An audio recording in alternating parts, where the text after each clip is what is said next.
आजकल हम अपनी ओपीडीज़ में स्किन पिगमेंटेशन के इश्यूज़ बहुत ज़्यादा देखते हैं और अगर हम स्पेसिफिकली बात करें फेस के ऊपर पिगमेंटेशन की, तो फेस पे पिगमेंटेशन की बहुत सारी डिफरेंट रीजंस होती हैं, जैसे कि melasma, freckles, post inflammatory hyper pigmentation.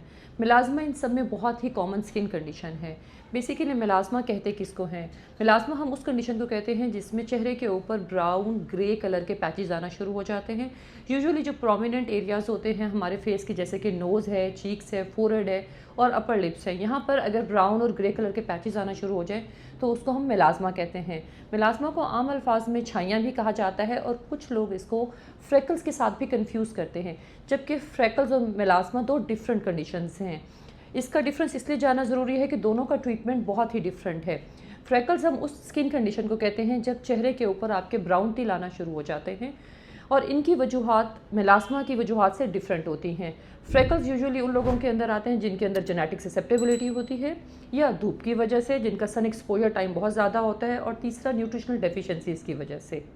जबकि जो मिलाज़मा है उसकी डिफरेंट कॉजेज़ हैं। आजकल जो हम बहुत कॉमन रीज़न देखने हैं मिलाज़मा की, वो है ओवर द काउंटर जो वाइटनिंग क्रीम्स मार्केट में अवेलेबल हैं उनका इस्तेमाल।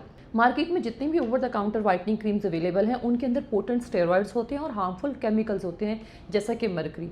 जब आप उनको यूज़ करना शुरू करते हैं तो आपकी स्किन के ऊपर ब्राइटनेस और जो फेयरनेस आती है विद इन 1 वीक पीरियड, और आपको लगता है कि ये जो क्रीम्स हैं इन्होंने तो बहुत अच्छा कंप्लेक्शन बेहतर कर दिया है। होता यह है कि जब आप वो क्रीम्स यूज़ करना छोड़ देते हैं तो आपकी स्किन के ऊपर रिबाउंड पिगमेंटेशन आना शुरू हो जाती है उन केमिकल्स की वजह से। नंबर 2 जो बहुत कॉमन रीज़न है इसके अलावा, वो है सन एक्सपोजर। जो लोग नॉर्दर्न एरियाज़ में रहते हैं, आप सब लोगों ने उनको देखा होगा, उनके चेहरे पर भी ब्राउन और ग्रे कलर के पैचेस बहुत प्रोमिनेंट हो जाते हैं। नंबर 3 पे हार्मोनल इम्बैलेंस। जो ख़वातीन ओरल कॉन्ट्रासेप्टिव पिल्स का इस्तेमाल कर रही होती हैं या कुछ हार्मोन ट्रीटमेंट्स ले रही होती हैं फॉर देयर अंडरलाइंग रीजंस, और कोई भी उनकी डिजीज़ है उसके लिए, तो उनके चेहरे पर भी मिलाज़मा आ सकता है। Last but not the least, iron deficiency also can lead to मिलाज़मा।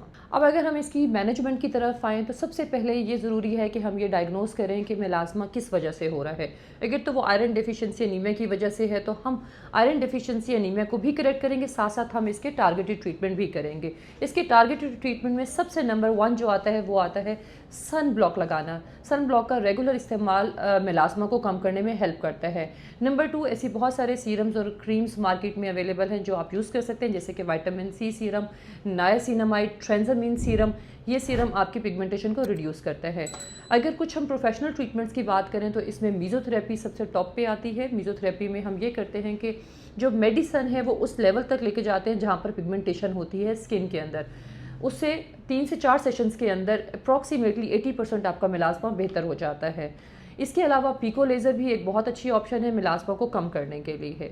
Last but not the least, जब भी हम मिलाज़मा की ट्रीटमेंट करते हैं हमारी कोशिश होती है कि हम इनसाइड आउट ट्रीट करें, यानी कि हम आपकी कॉज को भी डायग्नोस करें, अंदर से आपको अगर कोई न्यूट्रिशनल डेफिशिएंसी है उसको कंप्लीट करें, और टॉपिकल आपको पूरी स्किन के रजीम बना के दें जिसमें सन प्रोटेक्शन होती है, और कुछ प्रोफेशनल ट्रीटमेंट्स हैं जो इसको बिल्कुल ख़त्म करने में हेल्प कर सकते हैं।